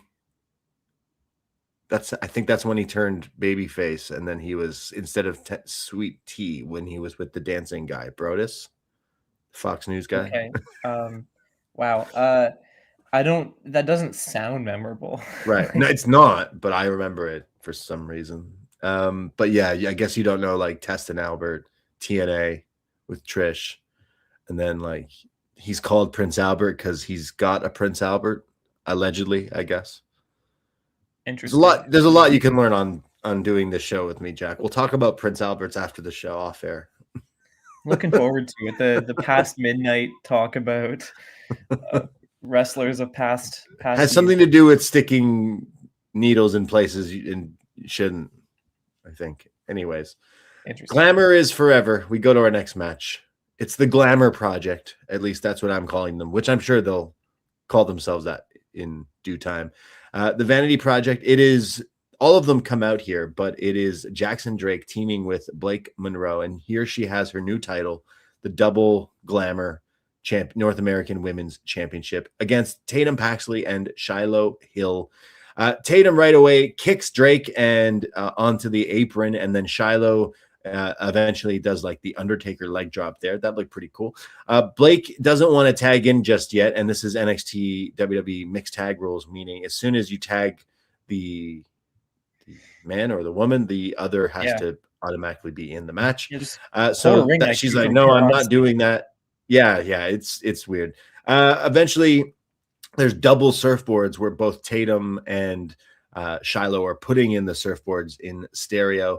There's then Swipe Right, who catch Blake on the outside after she was thrown out, but they don't catch Drake, who just eats it. And they're like, oh, shit, sorry, dude, we didn't see you there, as they were both tending to Blake. Shiloh attacks Drake and hits him with this big slam and then his inverted senton. Drake comes back, though, with a standing star press for a near fall. And then this spot was pretty crazy. There's Jackson Drake goes for what looked like a PK, a penalty kick here, and kicks Shiloh Hill in the face so hard that the tooth and mouth guard flies out of his mouth here. Oh my God, I was in shock. But this doesn't stop Shiloh, who somehow gets up and Texas tornado bombs Jackson Drake here. That was tough. That was crazy from him. Whether it was purposely done or not, to get a tooth knocked out. I know it's not your real tooth, but you're still getting kicked out of your face there. Very crazy. Tatum finally tags in, and then they all attack Vanity to take them out. And Tatum's alone with Blake, and when she goes for Glamour shot, it's blocked into Cemetery Drive, but then that's when Drake gets back up, so Tatum gives him a Liger kick to the head, but it was enough to distract her, allowing Blake to hit the Glamour shot DDT and pins Tatum, so the champ pins the champ, sort of, I guess. Yeah. I thought Shiloh Hill looked real tough in this match. Some of the moves he was doing and here we go. Getting kicked in the face and still got up and powerbombed a dude. I thought that was pretty impressive. So again, whether that was done on purpose. I know he's pulled the tooth out, right? Yeah, no, he's done a few spots with the removable tooth. And to be honest, like when I saw this, I kind of assumed it was another one of those planned moments where they let it fly, because I mean he did kind of get some literally let it fly. Yeah. He did kind of get like some not viral traction, but like he got some traction online for his first spot with the tooth. So yeah, I mean, but that was a fun moment in the match. I enjoyed this match overall. Did you notice that Paxley she wasn't in her usual getup. She was actually wearing jorts to match Shiloh. Like Shiloh, like his what he usually wears like jeans and his flannel. Yeah, they were like both wearing jorts. Jorts, nice, very nice. I mean, that's the new tag team. The new NXT It couple could be right here with the Freaks. I dig it. Listen, I'm cool with them extending that. Like, there were some feuds in this NXT Revenge thing we're going to talk about later, which I wasn't super hot at being extended, but I mean, this one had a 2-week build to stand and deliver, so there's still much more story to tell. Yeah, absolutely. You know, Tatum and Shiloh, maybe it is a pairing that could be beneficial for both of these characters. Just like I said about Vanity Project and Blake Monroe, like if the characters are kind of similar, then hey, if this is NXT Degrassi High, then the similar freaks and geeks and the cliques and stuff, they'll tend to stick together. So I kind of like Blake hanging out with these guys. I like Shiloh hanging out with Tatum. I like the different pairings that we've kind of got here. And I thought this was a pretty fun match. And again, I thought him getting kicked so hard that his tooth flew out was pretty wild. But I love Jackson Drake. He's got to be like, when it comes to in-ring wrestling at such a young age, he seems like he knows what he's doing inside that squared circle for sure. So he's definitely fun to watch. There's something so freaky about how like seemingly everyone in Vanity Project just kind of gets it. Like they get the character work. Yeah, but it's this. All three of these guys have sort of a similar look. They're similar age, and somehow all of them understand the in-ring and really understand like the presence and the character work. I've been very impressed by them from what I've seen over the past year. I would imagine we get Blake challenging Tatum again for the title, because anytime you get like the fake champion, and here she is pinning Tatum, right? So this definitely continuing. And then I guess what if Shiloh got a friend to face Vanity Project for the tag titles? You could go that route. Yeah, or maybe it's just going to be something about them having corners for their next match together, like people cornering them. It was set up. I mean, Robert Stone booked this match by saying, listen, if you want to get a shot at the title, you can start by winning this match against Tatum. So I think they've set it up that's what's going to happen. I mean, they haven't really announced anything for the second week of NXT Revenge, but I guess we're going to get into that now. Well, Sarah is backstage with Mr. Stone, and he's got a big announcement. I'm happy to announce a 2-week special NXT Revenge. It starts with next week, Tony D'Angelo versus Ethan Page for the NXT Championship. And then week 2, Sol Ruca versus Zarya in a rematch in a last woman standing match. Plus, we'll have some other matches, including what was it? I think Kalani and Jada is something they're definitely lining up, as well as Joe Hendry in concert. The debut of Callie Armstrong and a new speed champion will be crowned, and much more. But 2 weeks of NXT Revenge. NXT is doing the old WCW, like they did Halloween Havoc. Is this a play on the N64 game, WCW Revenge? They did No Mercy, then they did Diggity Dog. This is NXT Revenge. I think this is the wrestling version of reheating Thanksgiving dinner a night later, because you don't want to make dinner after cooking everything you did for Thanksgiving. So is this like, hey, we realize even though it's WrestleMania weekend, we won't have a whole lot going on, so let's just make it something like try to make it seem like, hey, these are big stacked shows with trying to give it a name and stuff. I like TV specials. I think you should do stuff like this. This is a great way to keep in some interest on a weekly TV show. I think that there's such a spotlight on what's happening on Raw and SmackDown with the road to WrestleMania and the subsequent fallout, that trying to tell new stories right now is just going to get overshadowed. So I think they'd rather just sort of tide people over with these big matches, and some of which are going to have some significant changes compared to the original result at Stand and Deliver. So these are 2 solid lineups they're building so far, and then once they're done those, they're going to start building new lineups, and they won't have that WrestleMania shadow looming over them.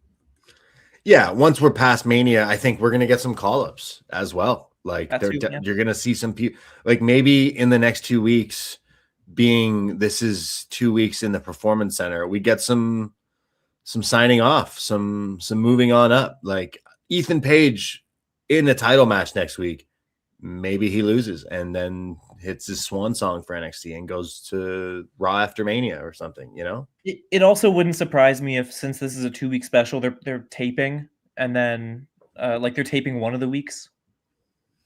Oh, is it? I mean, it's possible. I don't actually know anything about the right.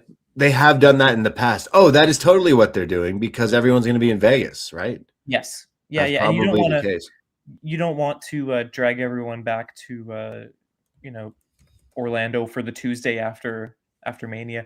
It is interesting. I mean, just as a side note, we saw NXT super integrated in WrestleMania weekend, not just with Stand and Deliver, but with taping an NXT still in Vegas 2 days after Mania last year.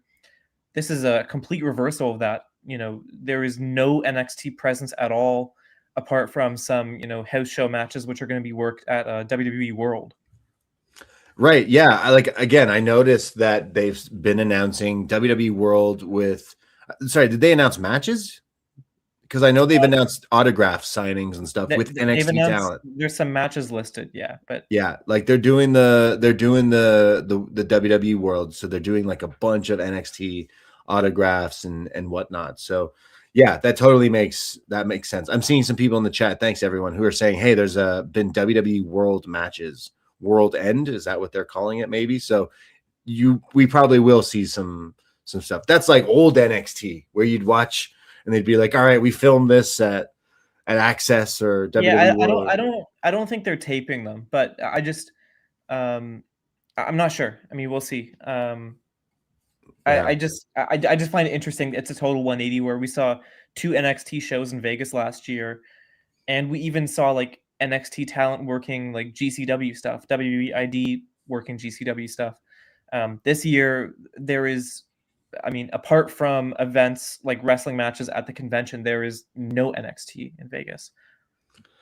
We'll see. Like, I do think they'll tape it. They might not just play it on NXT, but I'm sure they'll put it on YouTube or whatever it is that they do. But sometimes you get some fun matches out of those things. I always think too, was it Brody Lee who had that awesome, what was the match? Was it?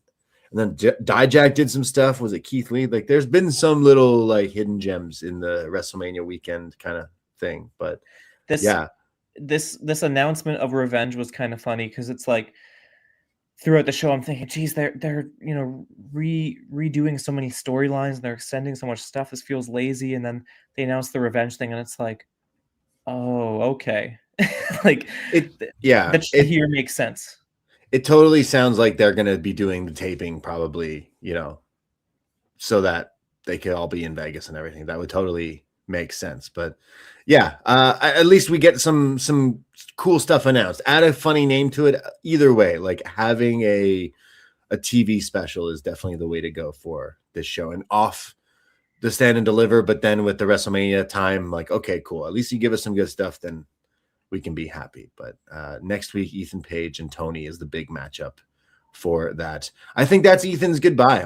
I kind of hope it is. I feel like he should be one of the top ones to be called up to the main roster. Is there anyone that comes to mind that you think we'll see on the Raw after Mania or the SmackDown or coming soon or anything? I mean, it's tough. Like John and Wade talked about it on Monday. The idea that there is sort of this log jam where it's like, okay, you call people up and now what? Like, how do you figure them into the show in a real meaningful way? I mean, both Raw and SmackDown haven't seen meaningful departures for a long time now. So if you're adding people to the roster, you are expanding the roster at this point. This is true. There's only so many cooks in the kitchen, right? So I mean, the frustrating thing is there are a lot of people who are ready for that call. Ethan Page, long overdue. So Ruca, I would say, very ready for that opportunity. JC Jane, she's one of those names where people were saying, a year ago that she's ready, and I mean that hasn't changed at all in 2026 now. So I mean, there are a lot of people who are ready. It's a matter of like, who can they figure into the main roster? It might just come down to logistics that we could use another heel on the show, or this person could mesh well with this person, stuff like that. Yeah. Again, I just think Ethan is the most well-rounded and didn't even need NXT in the first place and killed it with this last year's run with this whole whatever he's been doing has been awesome. So like, I just think as soon as the main WWE audience get it, like as soon as he cuts like one, I just want him to like interrupt Punk, and that dude will be on the right path to becoming like even bigger star. But shout out Hamilton. Well, we go to our main event segment. We did get a quick video for Callie Armstrong coming soon. What you see is what you get, and it's all about the W's soon on NXT. But it is the main event segment. The new NXT Women's Champ, Lola Vice, makes her way to the ring. She's double champ, mixed AAA tag champion, right? As well as women's champ.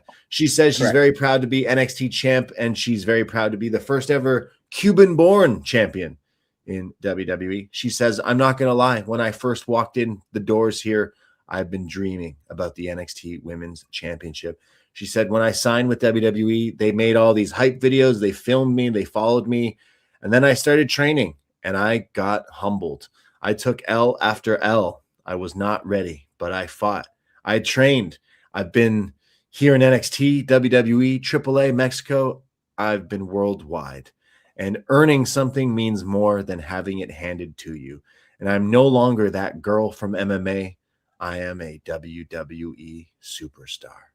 And that's when she's interrupted by JC Jane, who comes out. The crowd here are very much booing her. She says, you're only in the match last week from a technicality, and you shouldn't have been in it in the first place. And this crowd now take over the segment, booing JC. She holds her own, though. JC screams at them and says, you're all fickle. You're all losers, and you're not like me. And they continue to boo. She says, I've been champ for over 250 days.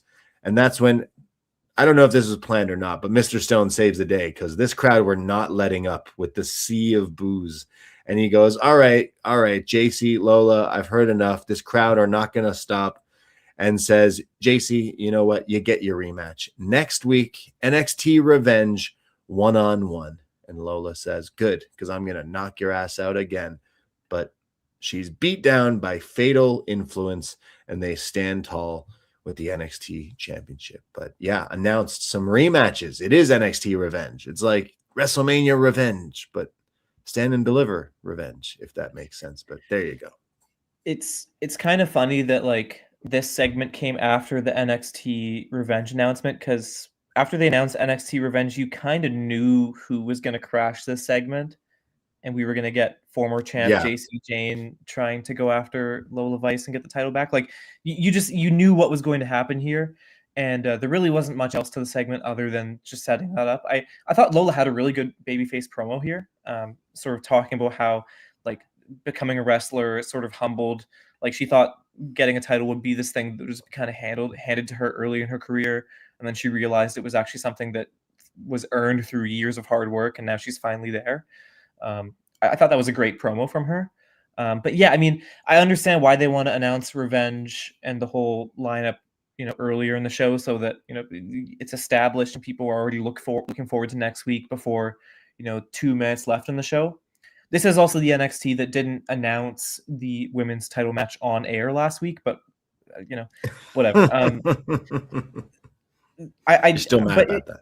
Because it was stupid. But this segment was predictable. But Lola Vice versus JC Jane should be fun. Am I a little upset that Kendall Gray wasn't on TV this week? Just a lot. But yeah, they've set up a really good lineup for next week. So yeah, like Lola, I like the fact that she said, I'm not the MMA girl anymore. Like I'm not, cool. Because that was something that people definitely said, like, oh yeah, she was the fighter, and now she's in WWE. It's like, well, now she's a WWE, like she's a champion here, like she's here to stay, and she's totally put the work in. Like I totally am behind her as the champion right now, easily. Like she's put the work in, she's improved, she's got the wrestling, she's still improving in the wrestling, but she's got it, she got a look. She just feels like she is a WWE star. So I feel like that match, we need that match, the 1-on-1 with JC next week. So I'm happy. And then there you go. Call up JC. post-Mania. She's definitely someone that you could see being gone from NXT next week. Would Maybe a few. Would you bring Fatal Influence with her? I feel like maybe that was the thing where we had, who was the original? Jasmine Nix. Oh, remember Jasmine Nix? I feel like maybe they didn't want to. Like, you could bring JC with Fallon. Like, I like Fallon, but what are we doing with her? She's been here for a while too. And like, do they turn on JC after the match and that's it? Like, do JC just leave NXT? I don't know. I'm just kind of predicting. But then, like, what do you do with these two women who have really been playing background roles for over a year now? I don't know. I feel like there's probably a way to do it where you can call them up to the main roster and they are playing such a sort of background role still with JC Jane that they can still be developed and sort of slowly settled into as a main roster talent, where like JC Jane is still playing that lead for them and they can kind of just follow. Right. But, I mean, I do worry like what they would do with these two who really haven't gotten, like, they've sort of lost their singular voices within Fatal Influence. 100%, especially Fallon, who's been here a whole lot longer and like has had like her own character and stuff and story arc, but since this group has definitely just been the like side character to JC. But good to go with Lola and JC next week. Ethan Page and Ricky, and I'm sure some other stuff also gets announced for 2 weeks of NXT Revenge. But yeah, looking forward to, this week, like, NXT is definitely up and down with me, but there was some stuff. I get it's WrestleMania week coming up with the stuff, and like these two shows, this is the best way you could go. This show didn't do anything that necessarily pissed me off. I wish the triple threat meaty match was a bit better. It was cool seeing Charlie get to pop off with his denim demon stuff, and I don't know. This was fine show, but I wouldn't say it was like great or good even, but it didn't upset me, so that's always a good thing. But we're going in the next 2 weeks. I'm looking forward to some revenge. That's what I want to see. What'd you think overall? It is classic NXT to do angles that are so poor, so offensively weird. And that is to say, this week was not classic NXT. I think the matches were okay. Some of them were not great. I thought the three-way with Jasper, Troy, and Carver and Briggs was bad, unfortunately. And the angles, like, I'm not huge on, reheating so many rivalries all at once. And I get that's the whole point of the show, but something about that still, like, I'm so about it. Like, I get that some of these reheated rivalries is going to be a good thing, but just part of it feels like I'm almost kind of watching a rerun, because while the results will be different for a lot of these matches, the way they were set up were basically just, hey, we faced off before, let's face off again. And that's both title matches, are like, oh, well, we had multi-person matches. Now let's do the single. Yeah, there's no nuance that was really added to these rivalries other than, well, I mean, we could just fight again. Yeah, I'll give him a break because of like this whole Mania week stuff. But yeah, I know what you mean. Yeah, I was so about this week. I enjoyed it. NXT remains a show that sort of doesn't feel like 2 hours to me. They keep a really steady pace throughout, which is something I think WWE struggles with a lot in its main roster programming, just making a show that doesn't feel like it's just dragging on and nothing's happening. And, you're 30 minutes into the show and one thing has happened. NXT feels like this show that they're in a rush. They're always throwing stuff at you. They're always throwing and feels like so fast. So fast. So, I mean, I was so about this week, but like, there's going to be weeks like that. We have a feedback thread. I'll read 2 pieces that we have in. We have a Facebook page, Poisonrana. You can find it, like it, and join the Facebook group where we post fun things and feedback threads. I see Sean has written in. He says, and I quote, "So here's my problem. It's not that I didn't enjoy the show tonight. I did, but damn, it was repetitive. How can NXT call Stand and Deliver their biggest night if all the feuds are going to continue on the next show? Soul still with Zarya. Tony at least with one of his 4 opponents. Tatum and Blake continues to probably do a ladder match, which I'm okay with. And Lola and JC. Just not a whole lot of movement. I get it. NXT wants to use revenge like the main roster uses Backlash. Fine. But after these 2 weeks are over, they need to move on to other stories. And I think that's what what you were just saying. Like, yeah, okay. After these 2 weeks, we want like some new things going forward. Like Keanu Carver versus Tony D, I guess, is something we're going to get towards, or like, I don't know, something. And I'm not saying you can't do rematches, but there has to be some sort of added reason. And I feel like the issue with a lot of these rematches is there is no reason other than we might as well. And that can be kind of lazy writing.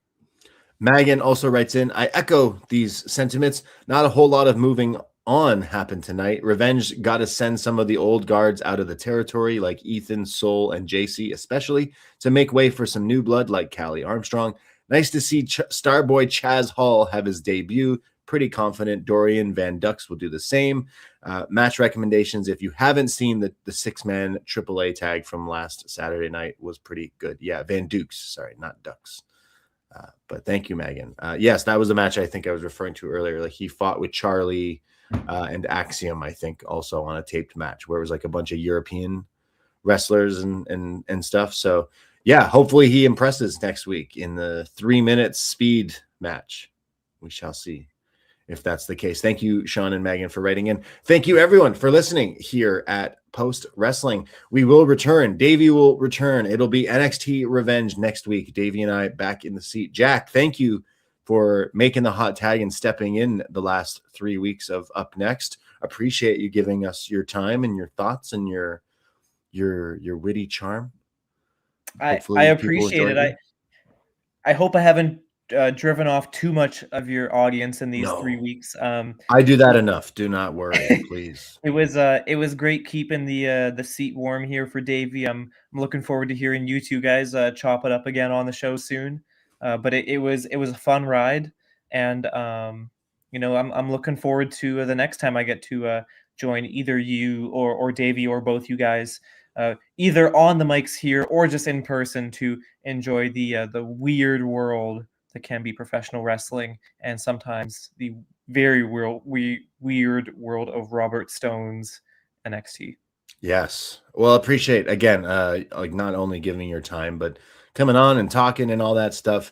I'm sure you'll have tons of stuff going on at postwrestling.com with WrestleMania week just a few weeks away. Dynasty this weekend as well. The wrestling never stops, and we are always here for you, friends worldwide. If you like what you hear, Poisonrana.ca. Again, we're on Insta, Twitter, Facebook, whatever you use, and patreon.com/Poisonrana for all the other podcasts, movie reviews, retro NXT reviews, and so much more. And we will talk very soon next Tuesday, but a whole lot of stuff. Happy WrestleMania season, Dynasty season, whatever it is. That is it. That is all. Take care. Goodbye and be safe. Ahoy. Goodbye.